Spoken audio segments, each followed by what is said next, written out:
You know that feeling, right? You lay out your workout clothes, you're super motivated, and then morning comes and you just walk right past them. Well, today we're going to figure out exactly why that happens and, more importantly, how to actually stop it for good. Does that sound a little too familiar? Yeah, I think we've all been there. But what if I told you the reason that shiny exercise bike becomes a very expensive clothes rack has absolutely nothing to do with you being lazy or lacking willpower? The secret isn't finding more motivation. It's about building a better system. And that's exactly the system we're going to build today. First, we'll unpack what I call the procrastination paradox. Then we're going to dive into 4 concrete strategies: rewiring your mindset, redesigning your environment, redefining your actions, and finally, and this one is crucial, learning to embrace imperfect progress. Let's get into it. So, let's start with part 1, the procrastination paradox. You see, to solve this puzzle, we first have to understand why our own brains are so incredibly good at hitting that snooze button when it comes to exercise. The story we usually tell ourselves is pretty simple, isn't it? Ugh, I'm just lazy. But you know what? Science tells a much more interesting story. It turns out procrastination isn't a character flaw at all. It's actually a psychological defense mechanism. And here it is. This is the big aha moment. Procrastination has almost nothing to do with time management. It's all about emotion management. When you even think about doing a workout, your brain starts to anticipate all those uncomfortable feelings. The boredom, maybe feeling self-conscious, or even that fear of not doing it right. So putting it off isn't laziness. It's your brain's clumsy but well-meaning attempt to protect you from those negative feelings. Just take a look at this. You can see exactly how these deep psychological drivers turn into real-world avoidance. And let's zoom in on that one in the middle, perfectionism. Oh, this is a big one. This is that little voice in your head that says, well, if I can't do a perfect, high-intensity, 1-hour workout, then I might as well just do nothing. It's a total trap. That impossibly high bar makes doing nothing feel so much safer than trying and maybe not being perfect. Okay, so if the problem is emotional, then our first solution has to be mental. It's time to rewire our mindset. We're going to shift our entire focus away from those big, scary outcomes and onto small, totally manageable actions. And let me tell you, this is a real game changer. An outcome goal like lose 20 pounds feels huge, and honestly, it's not 100% in our control. But a process goal like strength train twice a week, that's just a specific action. You either do it or you don't. When you focus on the process, you get to take back the steering wheel. You're in control again. Every single one of these is a building block. You can't directly control the number on the scale from day to day, but you can absolutely 100% control whether or not you go for a 15-minute walk. And every time you check one of these off, you're not just building a habit, you're proving to yourself over and over that you are someone who is in control.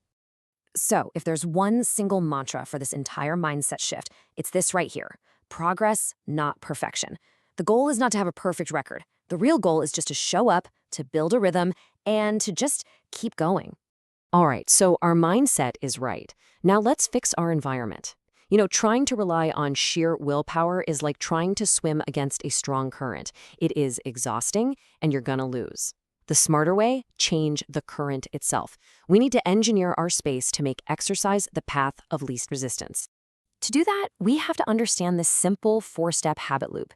It all starts with a cue. That's the trigger, like your alarm going off.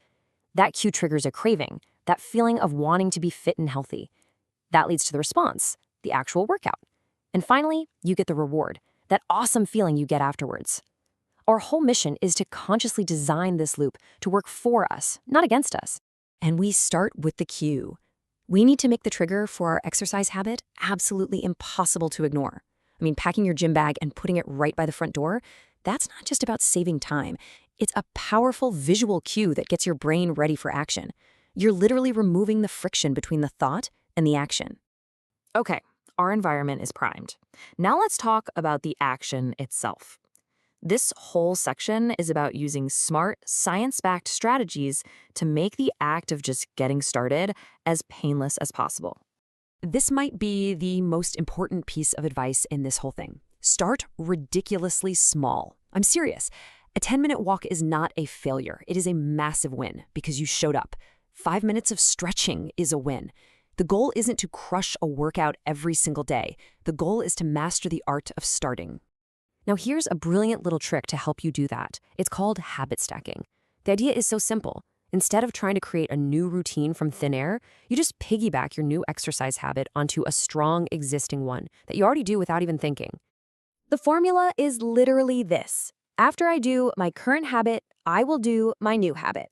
So for example, after I make my morning coffee, I will do 5 minutes of stretching. Your brain already knows how to make coffee. Now the coffee maker becomes the trigger and the stretching becomes the automatic next step. It's that simple. Okay, this next one is my personal favorite. It's called temptation bundling, and it's all about making exercise more enjoyable in the moment. You basically pair something you have to do, like exercise, with something you genuinely want to do. Now the trick here is that little word only. You reserve that special treat, your favorite true crime podcast, that reality show you love, exclusively for when you're doing the habit you've been avoiding.